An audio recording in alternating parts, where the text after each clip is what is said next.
Друзья, сегодня мы, знаете, о чем поговорим? О совершенно гениальной разработке в лечении шизофрении. Эту разработку придумали англичане, но, по всей видимости, с американцами. Я не знаю, кто был первее. Кто знает, напишите мне обязательно в комментариях, кто был первыми. Кто-то говорит, что это американцы придумали, а кто-то говорит, нет, это англичане придумали. Но я думаю, почему не придумала это я? Ведь это настолько простая и вместе с тем гениальная идея, что мне бы дали Нобелевскую премию сразу.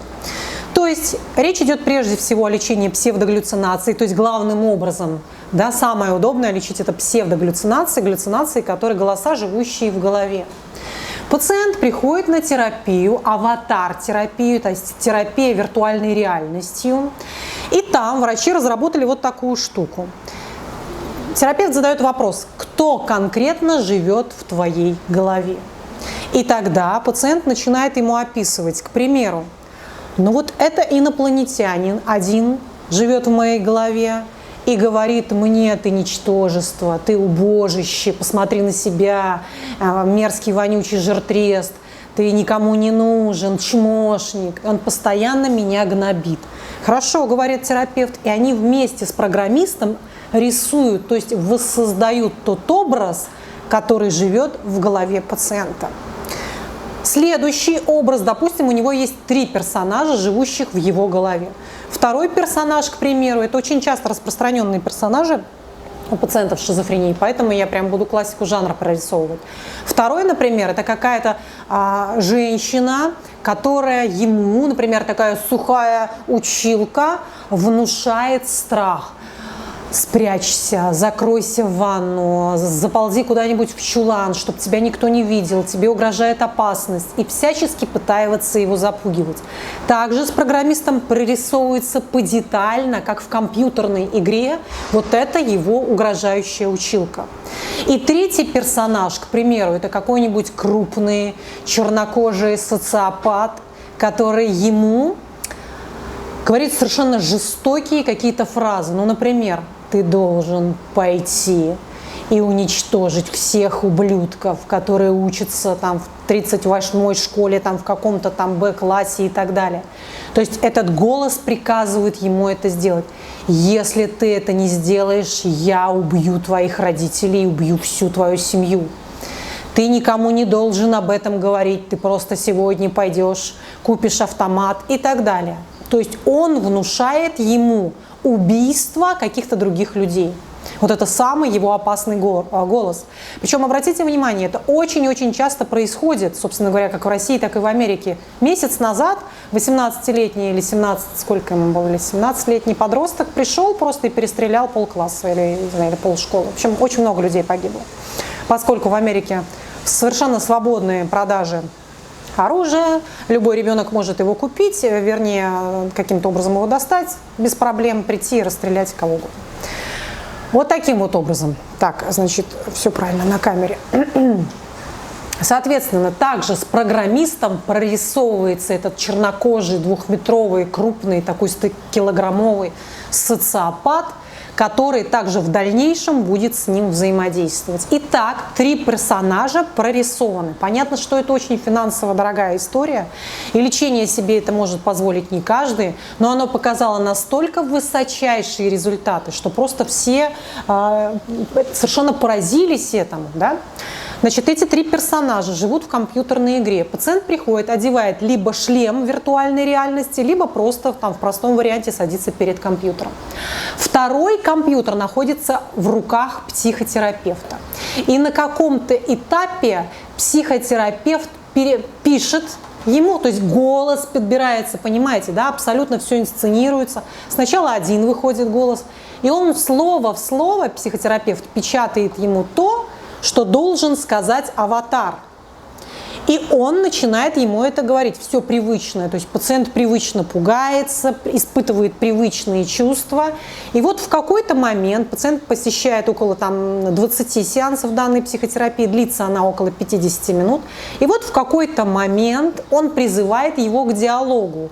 Пациент начинает с ним разговаривать. И вот в дальнейшем, это же все регулирует психотерапевт, И в дальнейшем психотерапевт дает ему совершенно другие установки. То есть через какое-то время они как бы находят общий язык, о чем-то том или ином договариваются, приходят к общей какой-то позиции. И он начинает уже внушать ему не угрожающие какие-то вещи, а напротив поддерживающие. Что хочется отметить? Конечно же, сама аватар-терапия без нейролептиков не покажет таких высочайших результатов. Естественно, нужна для шизофреника и медикаментозная поддержка, это понятно, ее никто не отменял. Но главным образом все эти страхи в голове, живущие именно в псевдогаллюцинациях, вот в таком формате псевдогаллюцинации, разгоняются пациентам на страхе, на внутреннем таком конфликте. И когда он это отрабатывает в режиме виртуальной реальности, то его конфликты в итоге сходят на нет. Взяли такие две группы на самом деле, две экспериментальные группы. В одной группе были нейролептики плюс обычная когнитивно-поведенческая психотерапия, а в другой группе были пациенты, которые употребляли нейролептики плюс аватар-терапия. Так вот, нейролептики в сочетании с аватар-терапией показали высочайшие результаты. Можете себе представить? Я думаю, ну как? До такой гениальной, простой идеи я не додумалась. Ведь это же так просто. Придумать из этих, воссоздать все эти галлюцинации. Даже, в принципе, и зрительные можно галлюцинации воссоздать. Огромное количество пациентов в Америке бродят с псевдогаллюцинациями. Огромное количество. То есть, если в России пациенты с шизофренией лежат в клинике, то в Америке огромный процент шизофреников разгуливает по улицам. Вроде как смотрят, не буйный, пусть дальше гуляет. И вот они сидят, сами с собой разговаривают, с кем-то там воюют, что-то дикое выкрикивают. То есть они постоянно находятся в таком, на самом деле, остром состоянии. Никому до них дела нет. Все. Страховка не покрывает лечение, нет этой страховки, и все. И родным, близким тоже не до них. Вот таким вот образом. Это совершенно гениальная идея вообще лечить, в общем-то, не только псевдогаллюцинации, но, может быть, и зрительные галлюцинации, и слуховые галлюцинации, какие-то звуки и так далее. То есть за этим, на самом деле, будущее. И в каком-то смысле ты думаешь, а вообще врачи понадобятся? В скором времени. Мы настолько семимильными шагами идем вперед, что, мне кажется, может, и психологов скоро начнут заменять. Вспомните вот этот фильм. Я не помню, кто его играл, но Скарлетт Йоханссон озвучивала ее. Как ее звали?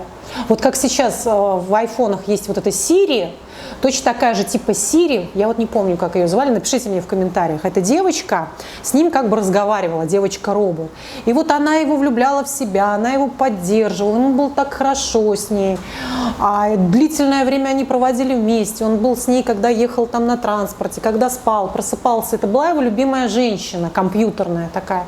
И он был свято убежден, что он у нее один. И когда он ей задал вопрос, а я у тебя один, она ему сказала, нет, ты знаешь, у меня там миллион, столько-то человек, с которыми я сейчас одновременно общаюсь вместе с тобой. И поэтому в каком-то смысле вроде как это очень радостно, что придумывают такие невероятные технологии. Но с другой стороны, это совершенно пугающим образом. То есть уже не нужны водители, уже не нужны продавцы. Здесь очень много в Америке магазинов, где ты приходишь и нет продавцов. Ты можешь совершенно спокойно набирать все, что ты хочешь, и на выходе просто сам это все отсканировать. И потом они еще придумали один магазин, в который ты просто заходишь и просто оттуда выходишь. И автоматически у тебя списываются деньги на карточке из того, что ты оттуда вынес. Короче говоря, к чему я? То есть, с одной стороны, это вроде как все здорово, но с другой стороны, это нас, специалистов, лишает работы. Что мы будем делать? Мы же на горе наживаемся, как мне многие пишут: Вероника, вам не стыдно? Вы же на горе наживаетесь.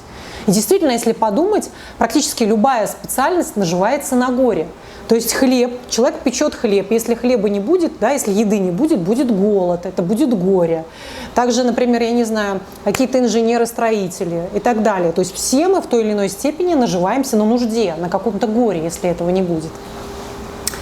Соответственно, такая палка о двух концах. Но в любом случае это безумно интересно. И я посмотрела, настолько мало информации на русском языке про аватар-терапию, буквально ее вообще нет. Исключительно американцы публикуют все эти вещи. Это было бы так здорово, я бы с удовольствием съездила на этот конгресс психотерапевтов и посмотрела, как это работает в реальности.